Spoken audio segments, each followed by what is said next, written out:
Pogledajte ovu savršenu pogaču. Meka, mirisna i punjena sirom.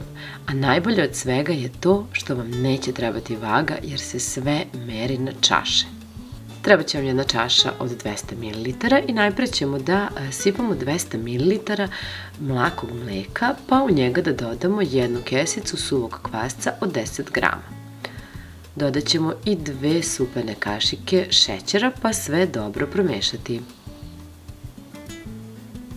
Ostavit ćemo zatim na moment sa strane da odstoji, a mi ćemo umeđu vremenu pripremiti brašno. Treba će nam 6 čaša brašna.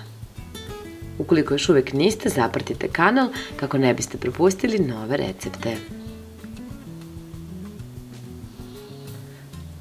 U brašno ćemo dodati jednu kašičicu soli. Zatim sve promešati. Pa dodajemo nadošli kvasac, a zatim jednu čašu mlake vode, kao i pola čaše ulja. Sada je sve potrebno promešati, a kasnije i umesiti testo. Po potrebi dodajte još malo brašna, ja sam dodala još 2-3 kašike brašna. Ono treba da bude mekše, ali ne baš toliko meko da ne možete da ga umesite. Preko testa ću sipati malo ulja, ovako utapkati, a zatim ga i okrenuti.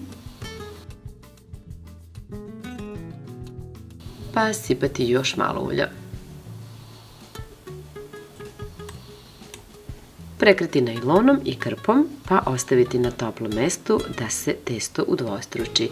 Nekih pola sata, ako je baš toplo u rerni recimo, će biti sasvim dovoljno. Kada je testo nadošlo, površnjavite radnu površinu i izvadite ga.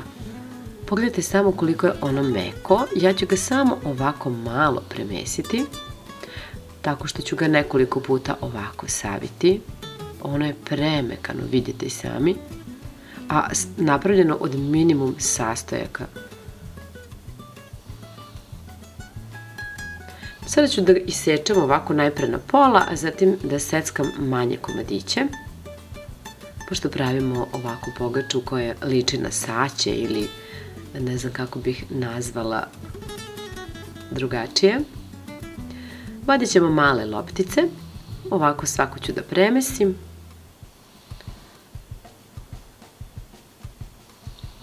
Zatim istanjim oklagijom, možete i prstima, ali lakše je oklagijom.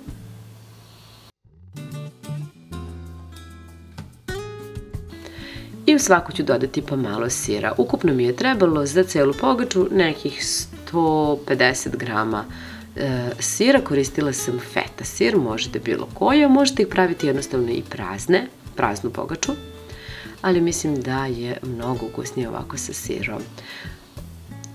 Pogledajte, lako se kreiraju ove loptice, a jedan mali trik koji koristim kada mi je potreban papir za pečenje okrugao je taj da stavim ovako pleh i iscrtam krug, a zatim ga isečem i na taj način dobijem savršeni krug, jer mi je potrebno samo za dno. Stavljam papir za pečenje u pleh veličine 27 cm, a zatim ređam loptice. Malčice je potrebno ovako da ih nagurate. Ovde pred kraj je bila malo već veća gužva i iskreno sam se zabrinula da li će sve stati, ali uspele su. Sada je potrebno da ostavite pogaču da odstoji još nekih 20 minuta do pola sata, najbolje onako iznad rerne, a rernu uključite da se greje na 180 stepeni.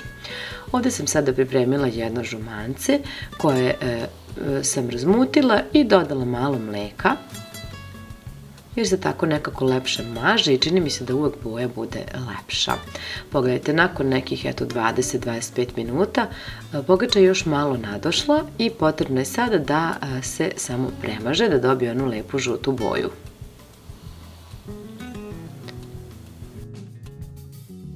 Preko pogače dodajem i malo susama, a zatim ubacujem u već zagrenu rernu i pečem na 180 stepeni nekih 35 do 40 minuta, u zavisnosti od vaše rerne. I evo pogledajte, nakon nekih 35 minuta Pogača se ispekla.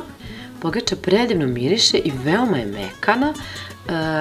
Jako mi se dopala, pravi se baš jednostavno, a verujem da će se i vama dopasti kada budete isprobali. I jedva čekam da čujem vaše utiske. Zato mi pišite obavezno kako vam se sviđa pogača, a pogotovo mi ostavite komentar ako ste je isprobali. Podelite se svojim prijateljima i vidimo se neki drugi put. Ćao!